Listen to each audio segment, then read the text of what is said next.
नमस्कार जी। सर साहब सर जी। क्या नाम है जी आपका? मेरा नाम मंजू वर्मा है। मंजू जी, आप कहाँ से हैं? मैं ग्राम तोहड़ा जिला रायपुर छत्तीसगढ़ से हूँ। संत रामपाल जी महाराज से नाम दीक्षा आपने कब ली?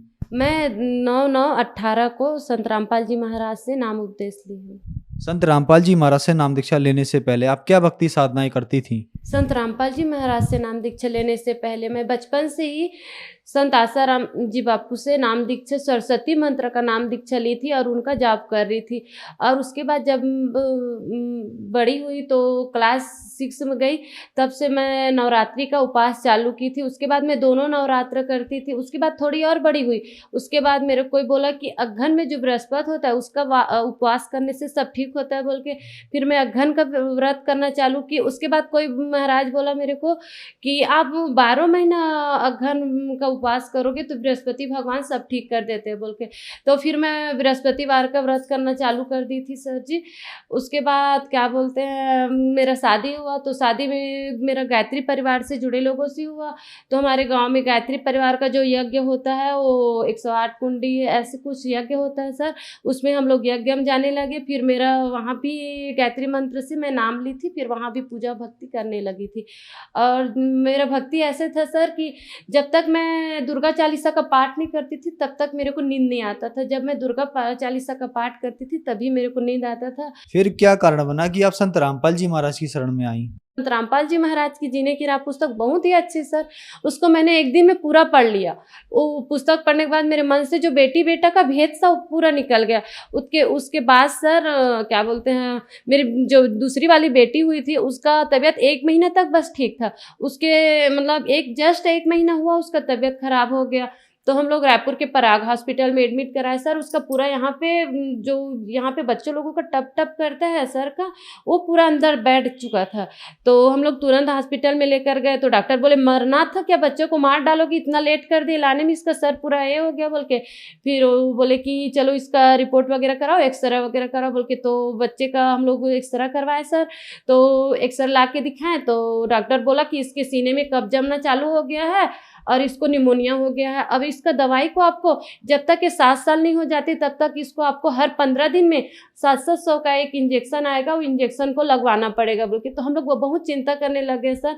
एक तो हमारे पास ना घर है ना कुछ है, हम लोग खेत भी नहीं है और जो चल रहा है वो भी मुश्किल से चल रहा है, कैसे करेंगे बोल के।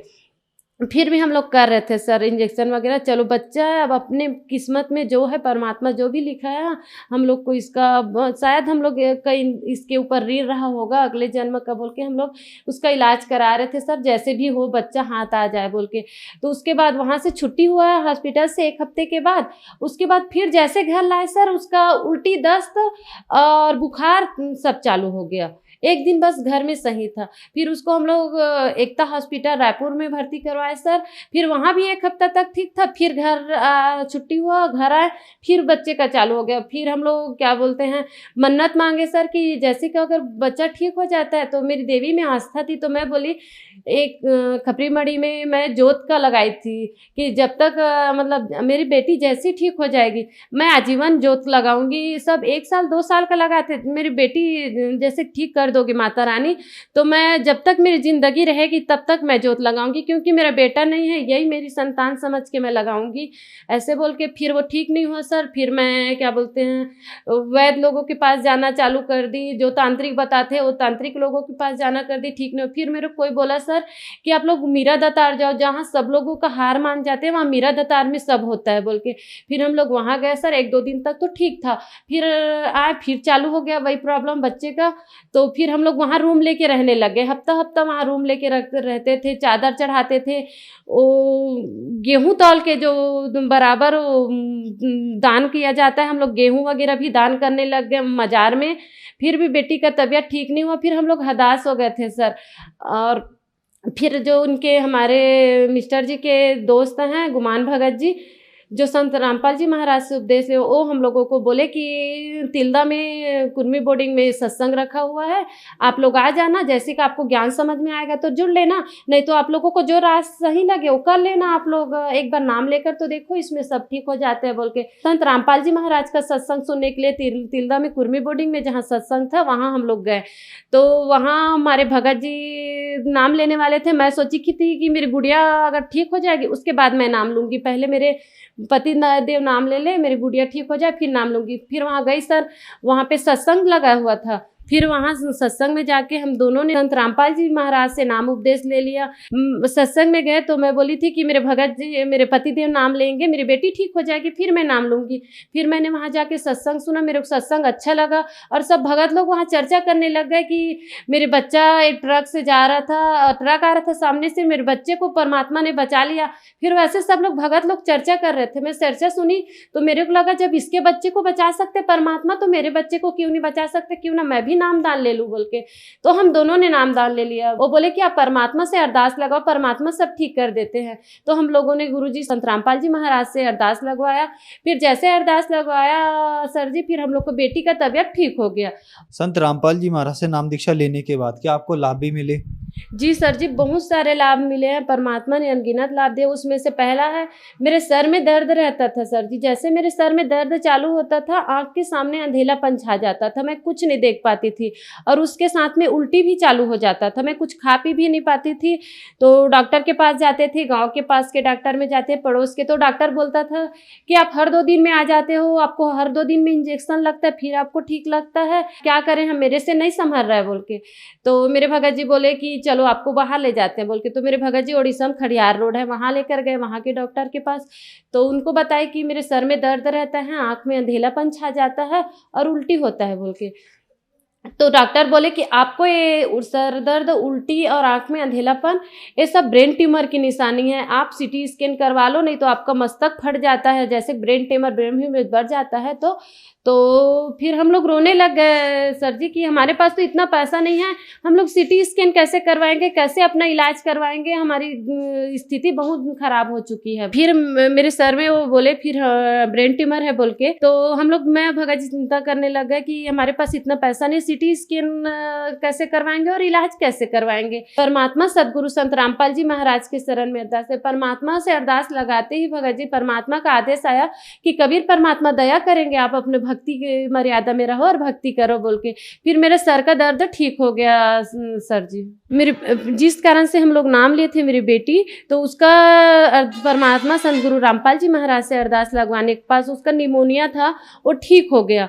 तो परमात्मा की दया से हम लोग का जो भारी खर्चा था, जो जिंदगी भर हम लोग को इंजेक्शन लगवाना था 7 साल, उसके बाद में उसको खाने पीने का परहेज करना था, उससे परमात्मा ने हम लोग को मुक्ति दिला दिया। और मेरी बेटी भी अभी नाम उपदेश ले चुकी है, 4 साल की है, वो भी परमात्मा की भक्ति में लग चुकी है। हमारा इलाज करवाते करवाते पूरा सर में कर्जा चढ़ चुका था। तो मेरे भगत जी ने 2 लाख रुपया बैंक से लोन लिया हुआ था। तो हम लोग का तबीयत जैसे खराब हुआ तो आधा 50,000 बस पटा था, 1.5 लाख बाकी था। तो क्या बोलते हैं, बाद में जब जैसे परमात्मा के शरण में आ गए हम लोग, तो बैंक का पैसा पटाने के लिए सोचे। तो वहाँ बैंक में गए सर जी, तो बैंक वाला मैनेजर बोला कि आपका बैंक का पे फीस और जो ब्याज जो होता है वो करके आप लोगों का पैसा 2 लाख हो गया है बोल के। फिर हम लोग वहीं भगत जी और मेरे पति जो है और मैं दोनों परमात्मा से, वही सदगुरु रामपाल जी से महाराज से अरदास करने लगे कि हे मालिक हमारे, अब हम लोग कुछ नहीं कर सकते, जो कर सकते हो आप ही कर सकते हो, हमारी आर्थिक आमदनी आपको ही पता है और आप देने वाले हो दाता, आप जो करोगे। फिर जैसे हम लोग प्रार्थना किए सर जी, बैंक मैनेजर बोला कि आप लोग इतनी परेशानी बता रहे हो, तो बैंक मैनेजर के पास इतना पावर होता है कि मैं आपका पैसा आधा करवा सकता हूँ। परमात्मा संत गुरु रामपाल जी महाराज की दया से वो हम लोग को जो 2 लाख का लोन था वो 1 ही लाख में पटाना पड़ा, ये तो लाभ हुआ। उसके बाद सर जी हम लोग को पास घर नहीं था, घर है जो टूटा फूटा है, हमारी स्थिति ऐसी कि गाँव में सब हंसते कि ये लोग के जो छप्पर टूट जाए वो बनवाने की औकात नहीं तो घर कहाँ से बनवाएंगे। तो मालिक से हम लोग अरदास किए थे, परमात्मा संत रामपाल जी महाराज से किए कि परमात्मा हमारे पास घर नहीं, हम लोग कैसे रहेंगे, हम लोग को घर बनाना। परमात्मा बोले कोई बात नहीं बेटा, भक्ति करो, परमात्मा सब करेंगे। तो परमात्मा की दया से गाँव में बहुत विवाद था सर जी जमीन के, हमारी जमीन में, फिर भी हम लोग को जमीन मिल गया और घर बनाने का काम हम लोग नींव डालने का चालू कर दिए सर जी। तो मेरे पास पैसा नहीं था मजदूर के लिए देने के लिए 3000 रुपये, तो मैं परमात्मा से अरदास की सर जी। तो मैं दिन भर परमात्मा से अर्जी करी थी, परमात्मा मैं क्या दूंगी, शाम को पैसा मांगेंगे बोल के। तो घर के अलमारी में सर जी मैं सामान रखती थी, राशन सामान, उसमें मैं सामान निकालने की गई शाम को, तो सामान में सर जी मेरे को 3000 रुपये परमात्मा जी रख के गए हुए थे। मेरी परमात्मा इस तरह से आर्थिक लाभ दिए भगत जी। और एक लाभ ये हुआ है सर जी कि मेरी जो माँ है वो जब मैं हुई नहीं थी तब से मेरी माँ यहाँ, वो जो यहाँ पर मंजन फैक्ट्री नशा वाले करने का होता है उसमें काम करने जाती थी, तो वो भी करती थी नशा। तो उसको बोलते थे माँ छोड़ दो, एक गंदा चीज़ है, हमारे गुरुजी मना करते। तो मेरी माँ बोलती थी नहीं बेटी नहीं होगा बोल के। तो हम लोग बोले कि हमारे परम पूज्य सदगुरु रामपाल जी महाराज से नाम लेने के बाद नशा और बीमारी सब ठीक हो जाता है। जब हम लोग इतनी मुश्किल से निकल गए तो आप क्यों नहीं ठीक हो सकते हो बोल के। मेरी माँ जैसे ही नाम ली भगत जी तो उसका नशे का आदत छूट गया, वो उसको याद ही नहीं रहा कि हम लोग ये कर रहे हैं बोल के। अब और हुआ कि हमारे घर में प्रेत बाधा था सर जी, और वो हमारे घर में रखा हुआ पैसा, अलमारी में कुछ भी पैसा रखते थे वो चोरी हो जाता था, आप ही आप गायब हो जाता था, सोना चांदी भी गायब हो जाता था। तांत्रिक लोगों के पास जाते थे तो वो बोलता था कि आपके घर में मसान छोड़ दिया है और मटिया जो आपके जैसे दिखता है, और किसी तांत्रिक के पास जाते हैं तो आपकी सास को आप ही दिखते हो बोल के। तो इस नाम से हमारे घर में सास बहू में बहुत ज़्यादा कलह रहता था। मेरी सास बोलती थी कि पैसा और जेवर तुम चुरा रहे, तो मैं बोलती थी सर जी कि एक औरत के लिए पति और बच्चे से ज़्यादा कुछ भी मूल्यवान नहीं होता। मैं अपने पति और बच्चे का कसम खा रही हूँ, मेरे पति जिंदा रहेंगे तो मेरे पति कितना भी पैसा कमा के मेरे ऊपर डाल देंगे, मैं सब चोरी करके क्या करूँगी बोल के मैं बहुत रोती थी। इस नाम से हमारे घर में बहुत झगड़ा होता था, और तांत्रिक बोलते थे कि आप लोग जो झगड़ा होते हो वही वो जो आपके घर में प्रेत है उसका भोजन होता है, जैसे आप लोग झगड़ा कर रहे हो वो बढ़ते जा रहा है बोल के। तो तांत्रिक बोला मैं 10,000 लूँगा, आपके घर से निकाल दूंगा। हम लोग बोले चलो ठीक है निकाल तो दो बोल के। तो वो आया सर जी और रात में आया और निकाला, बोला कि ये आपके घर में बहुत पहले से दबा हुआ है, जब आपसे शादी हुआ था तब 3 महीने से, तो यही आपको परेशान कर रहा था, यही आपके जो शरीर में भी परेशानी कर रहा था।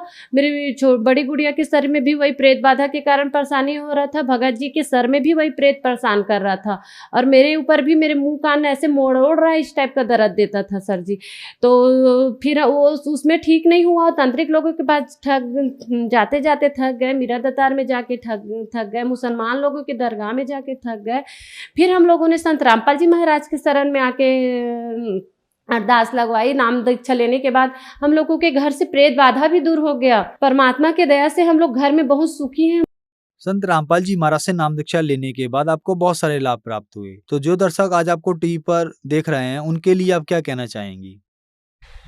जो भी जन दुखी हैं उन लोगों को मैं यही करना चाहूँगी, क्योंकि मैं जो स्थिति से गुजरी हूँ वो स्थिति अभी बहुत जने को हो सकता है गुजरेंगे। किसी को प्रेत बाधा होगा, किसी को परेशानी होगा, किसी को आर्थिक भौतिक परेशानी होगा, लेकिन हम लोग इतनी पूजा कर रहे हैं लेकिन कुछ ठीक नहीं हो रहा है। तो इसके लिए परमात्मा बोलते हैं तुम कौन राम का जपते जापक, 3 से कटे ना तीनों तापम। आपको कौन सा राम का भक्ति कर रहे हो जो आपके तीनों ताप को नहीं काट सकते? तो आपको आदि राम का शरण ग्रहण करना होगा। आदि राम के शरण ग्रहण करने के लिए आपको संत रामपाल जी महाराज के शरण में आना होगा। संत रामपाल जी महाराज से नाम दीक्षा कैसे ली जा सकती है? संत रामपाल जी महाराज जी से दीक्षा लेने के लिए चैनल पर सत्संग आता है, उसमें पट्टी चलती है, तो उसमें नामदान केंद्र का नंबर दिया रहता है, उसमें आप लोग फोन लगाएंगे तो आप लोगों को अपने नजदीकी नामदान केंद्र का पता चल जाएगा, जहां आप लोग नाम उपदेश प्राप्त करके अपना जीवन कल्याण करा सकते हो। धन्यवाद जी। सच साहब।